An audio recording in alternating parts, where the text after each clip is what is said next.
Graça e paz da parte de Deus e de Jesus Cristo, nosso Senhor. Que Deus abençoe a sua vida, que Deus abençoe a sua família. Quero conversar um pouquinho com você sobre o texto áureo da Bíblia, João capítulo 3, versículo 16.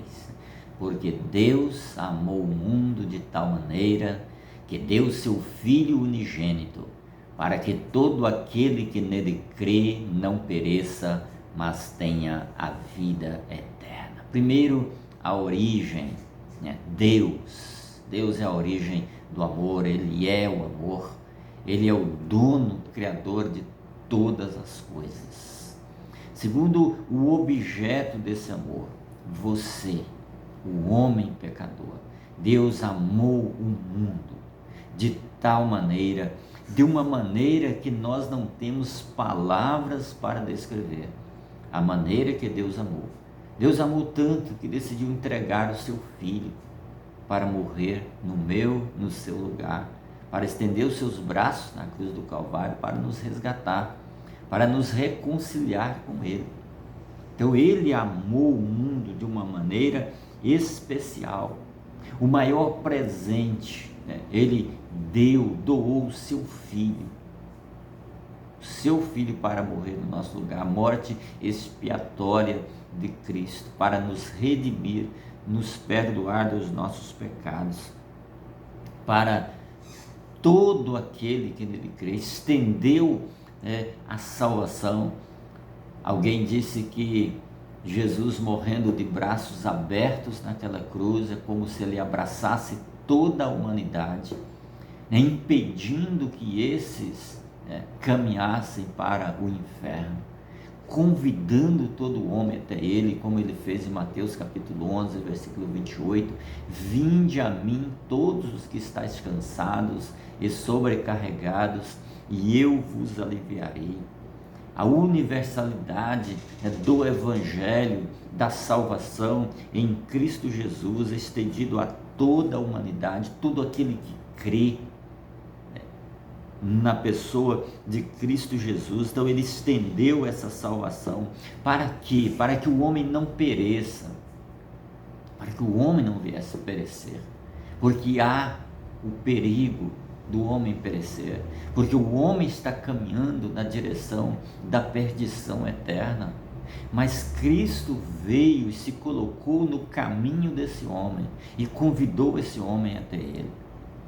Mas esse convite também é para todo aquele que crê. Essa vida eterna é para todo aquele que crê. A salvação é para aquele que crê, não é para aquele que quer, não é para aquele que acha que ele é bom o suficiente, não é para aquele que acha que as suas obras podem conduzi-lo até o céu. Diz a palavra do Senhor: porque pela graça sois salvos, por meio da fé. Isso não vem de vós, é dom de Deus, não vem de obras, para que ninguém se glorie. Nós somos feituras de Deus, criados em Cristo Jesus, e as boas obras foram preparadas para que andássemos nelas. Efésios capítulo 2, versos 8 a 10. Não é pelas nossas obras, nós não merecemos, é um ato, um presente imerecido de Deus para cada um de nós, mas nós precisamos nos colocar ao pé da cruz, precisamos reconhecer o sacrifício de Cristo na cruz do Calvário, nos entregando a Ele. Ele amou o mundo de tal maneira, Ele deu o seu Filho, para que todo aquele que nele crê não pereça, mas tenha a vida eterna. Tenha a vida eterna, como Ele descreve na sua palavra. João capítulo 7, versículo 38, ele diz: quem crê em mim, como diz as Escrituras, rios de águas vivas fluirão do seu interior. Como diz a Bíblia, não é como o homem pensa, como alguém pensa ou deixa de pensar, mas como diz a palavra do Senhor, que é a nossa regra de fé e prática, a nossa orientação, a voz de comando de Deus para as nossas vidas está na sua palavra, a Bíblia Sagrada.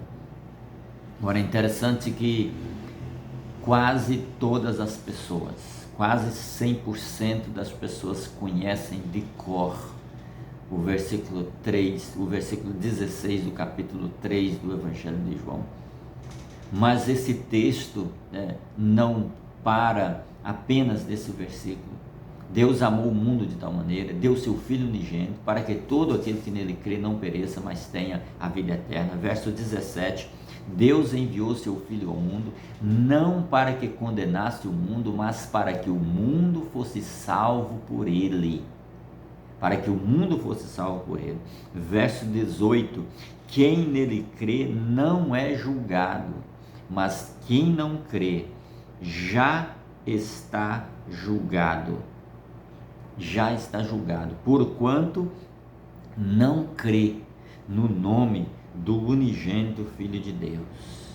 Verso 19, o julgamento é este, que a luz veio ao mundo, os homens amaram mais as trevas do que a luz. Verso 36, por isso quem crê no Filho tem a vida eterna, e todavia aquele que se mantém rebelde contra o Filho não verá a vida, mas sobre ele permanece a ira de Deus. A palavra do Senhor nos diz que ele amou o mundo de tal maneira, que ele é o caminho. João capítulo 14, versículo 6, eu sou o caminho, a verdade e a vida, e ninguém vem ao Pai senão por mim. Atos capítulo 4, versículo 12, em nenhum outro há salvação. Jesus é a porta de entrada no céu. E todo aquele que crê em Jesus, todo aquele que recebe, como diz também no Evangelho de João, capítulo 1, versículo 12, a todos quantos o receberam, deu-lhes o poder de serem feitos filhos de Deus aos que creem no seu nome. Todos esses agora pode confiar, pode descansar e ouvir a palavra de Deus, como escreveu o apóstolo Paulo, Romanos capítulo 8, versículo 1, de agora em diante, nenhuma condenação há para aqueles que estão em Cristo Jesus, para os que estão em Cristo Jesus, mas os que não estão em Cristo, permanecem debaixo da ira de Deus. Que Deus abençoe a sua vida, que o amor de Deus alcance o seu coração, seja derramado no seu coração, na sua vida, em nome de Jesus, amém.